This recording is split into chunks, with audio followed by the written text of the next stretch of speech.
खुशियाँ जिसे हर कोई जीवन में चाहता है।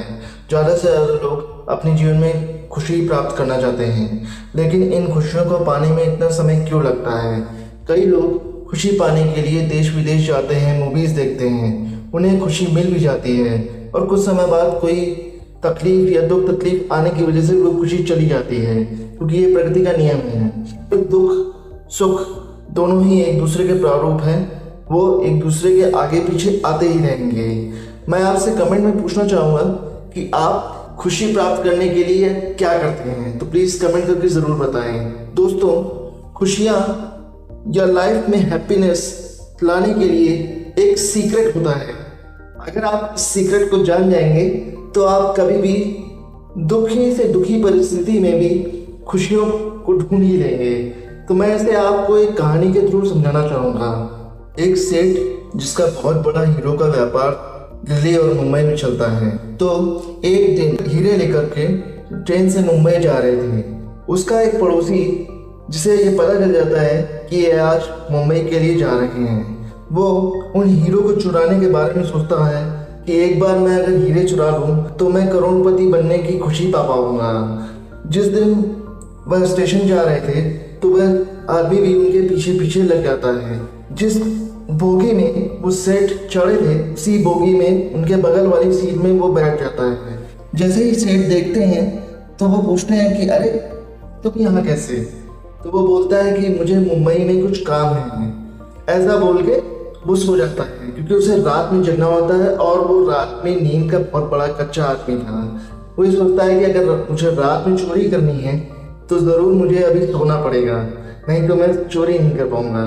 सेठ जी को उस आदमी की बातों से ज़रूर लग गया था कि हो ना हो ये हीरो को चुराने की फिराक में है। वो चोर सो जाता है।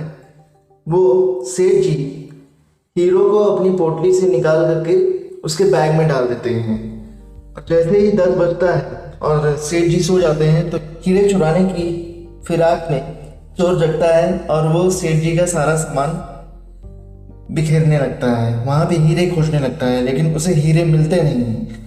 तो ऐसा देखकर वो सेठ जी के कपड़े भी छानने लगता है। उनकी जेब में जैसे ही हाथ डालता है, सेठ जी एकदम से जग जाते हैं और बोलते हैं कि क्यों, क्या कर रहे हो ये? तो वो एकदम से घबरा जाता है और कहता है कि कुछ नहीं, मेरा कुछ सामान खो गया था, वही मैं ढूंढ रहा था। तो सेठ जी को ये पता चल जाता है कि वो क्या खोज रहा है, लेकिन वो कुछ बोलते नहीं, कहते ठीक है कोई बात नहीं, तुम सो जाओ। तो ये सब करते करते रात के 3 बज जाते हैं और वो फिर से सो जाता है। और सुबह ट्रेन स्टेशन पर आ जाती है और सेठ जी उतर जाते हैं। तो सेठ जी के पीछे पीछे उतर जाता है, लेकिन उसे ये हजम नहीं हो रही थी बात कि आखिर इनके पास हीरा था तो मुझे मिला क्यों नहीं। तो बातों बातों में ही वो सेठ जी से ये पूछने की कोशिश की कि आप कोई हीरा बेचने जा रहे थे। तो सेठ जी बोलते हैं कि तुम्हें कैसे पता कि मैं एक हीरा बेचने जा रहा हूँ? उसने बोला कि नहीं, आप हीरे के व्यापारी हैं, तो मुझे लगा कि शायद आप हीरे ही बेचने जा रहे होंगे। तो सेठ जी मुस्कुरा के बोलते हैं कि मुझे पता है कि तुम रात में क्या कर रहे थे। ये सुनते ही चोर बौखला जाता है, सकपा जाता है कि ये क्या? तो सेठ जी बोलते हैं, अरे मूर्ख, जिस खुशी को तुम बाहर की दुनिया में ढूंढ रहे हो वो तो तुम्हारे बैग में ही थी। तुमने अगर अपने बैग को देखा होता तो तुम्हें वो हीरा मिल जाता, लेकिन तुम मेरे बैग को ही छानने में लगे रहे। ये सुन भी सदमे में पड़ जाता है और वो कहता है कि सेठ जी प्लीज मेरी शिकायत पुलिस में मत कीजिएगा। सेठ जी उसे माफ कर देते हैं। तो दोस्तों, मैं आपको बताता हूँ कि इस कहानी हम सभी उस चोर की तरीके ही हैं जो कि अपने अंदर छुपे हीरो को पहचान ही नहीं पाते और उसे बाहर की दुनिया में ढूंढते रहते हैं, क्योंकि हमें लगता है कि बाहर की दुनिया बहुत अच्छी है, सारी खुशी छुपी हुई है। चाहे वो रेस्टोरेंट में खाना खाना हो, चाहे मूवीज़ देखना हो, चाहे किसी के साथ पार्टीज में जाना हो, या किसी भी प्रकार की ऐसी एक्टिविटी जिससे आपको लगता है कि मैं इससे खुशी प्राप्त कर सकता हूँ, लेकिन वो कहीं ना कहीं टेम्परेरी खुशी होती है, क्योंकि पार्टी अगर ख़त्म हुई उसके बाद आप घर आ जाओगे, खुशी ख़त्म। तो कहीं ना कहीं हमें अपने अंदर ही झांकना होगा। सबसे बड़ा खुशी का स्रोत सिर्फ हम खुद ही हैं। हर आदमी के अंदर कोई ना कोई ऐसा टैलेंट, ऐसी प्रतिभा होती ही है, बस हमें उसे तराशने की ज़रूरत है। लेकिन हम ऐसा नहीं करते।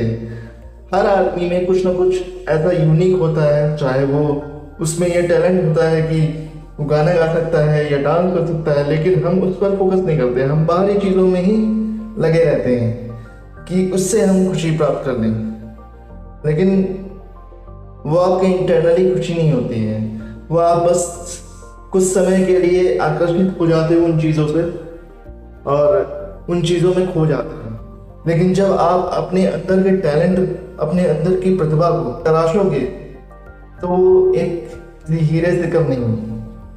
वो खुशी जो आपको अपनी अंतरात्मा से मिलेगी वो किसी बेशकीमती हीरे से कम नहीं है। तो मैं आपसे यही चाहूँगा कि आप अपने अंदर का टैलेंट या जो भी आपके अंदर प्रतिभा है उसे ज़रूर पहचानें, उसे तराशें, और वही हमारी सबसे बड़ी खुशी होती है। लाइक कैसी लगी आपको वीडियो, और अगर आपको वीडियो अच्छी लगी हो तो लाइक करें, कमेंट करें, शेयर करें, चैनल को सब्सक्राइब करें मेरे, और बेल नोटिफिकेशन दबाएं ताकि मेरी ऐसी ही वीडियो आप तक आगे भी पहुंचती रहे। तब तक के लिए धन्यवाद। Bye bye.